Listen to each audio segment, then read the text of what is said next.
Иззат Амон – еще 6 лет лишения свободы. Таджикистан – первое место по импорту продовольствия.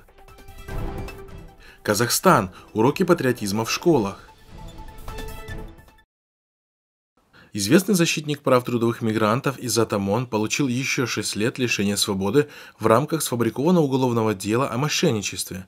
Приговор был оглашен 6 июня в суде района Исмаили-Самани города Душанбе. Ранее он был приговорен столичным судом к 9 годам лишения свободы по тем же обвинениям.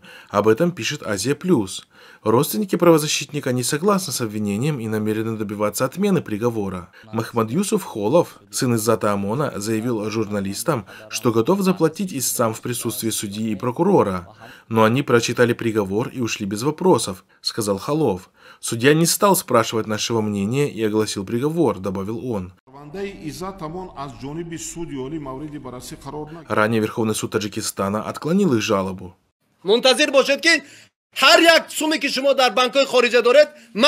Напомним, Иззат Амон, экс-руководитель Центра таджиков в Москве, часто выступал с критикой режима Рахмона, обвиняя его в антиисламской политике, коррупции и безразличии в отношении своих граждан. В 2021 году он был лишен российского гражданства по просьбе таджикских властей, после чего сразу был депортирован из России в Душанбе, а по прибытии был задержан в аэропорту сотрудниками ГКНБ. Позже против него было возбуждено новое уголовное дело. Власти заявили, что как минимум двое истцов потребовали возмещения $17 тысяч. Хотя родственники Иззата Амона заявили, что сделка состоялась много лет назад и что истцам заплатили, они были готовы вернуть деньги в обмен на его освобождение.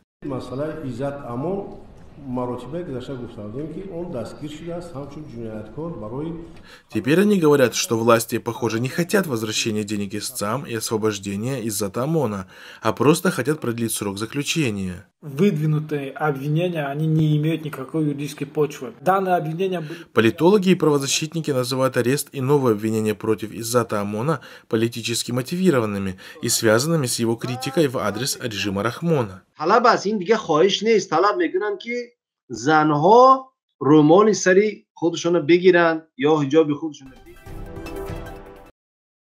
В Таджикистане импорт продовольствия приблизился к 3,5% ВВП. Это самый высокий показатель в мире. Об этом говорится в докладе американского рейтингового агентства Standard & Poor's. S&P. В новом докладе агентство отметило, что рост мировых цен усилит риски для развивающихся рынков, в том числе для Таджикистана и Узбекистана. В докладе S&P отмечается, что страны с низким и средним уровнем дохода в Центральной Азии, на Ближнем Востоке, в Африке и на Кавказе больше всего страдают от потрясений на рынках продовольственных товаров. Узбекистан и Таджикистан имеют высокую зависимость от импорта продовольствия и обычно закупают основную часть своей пшеницы у Казахстана, где действуют экспортные ограничения. По мнению рейтингового агентства, рост цен может нанести ущерб государственным финансам и усилить недовольство среди населения. Вместе с тем, экономисты отмечают, что такая высокая зависимость от импорта является результатом правления режима Рахмона за последние почти 30 лет пребывания у власти.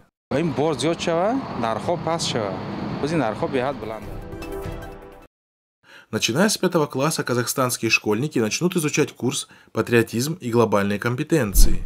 Об этом сообщила президент Национальной академии образования имени Ибрая Алтынсарина Мадина Тыныбаева, передает Тенгриньюз КЗ. По словам президента Академии образования, курс направлен на развитие обучающихся навыков исследования, анализа, коллаборации, коммуникации. Одной из особенностей образовательного процесса предстоящего учебного года является внедрение в 5-11 классах курса под названием «Патриотизм и глобальные компетенции». Академия отправила проект для ознакомления в региональные методические центры. Уже разместила на сайте. После утверждения некоторых НПА, нормативно-правовых актов, связанных с организацией учебного процесса, будут внесены окончательные изменения, а письмо будет направлено для работы в школы, сообщила Тыныбаева.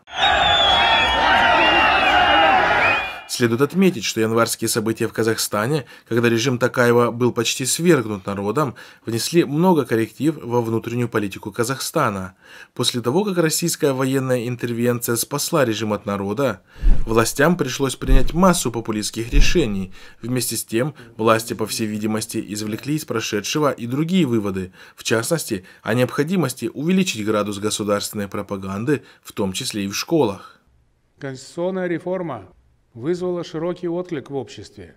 Все ее положения направлены не на увеличение привилегий и полномочий президента,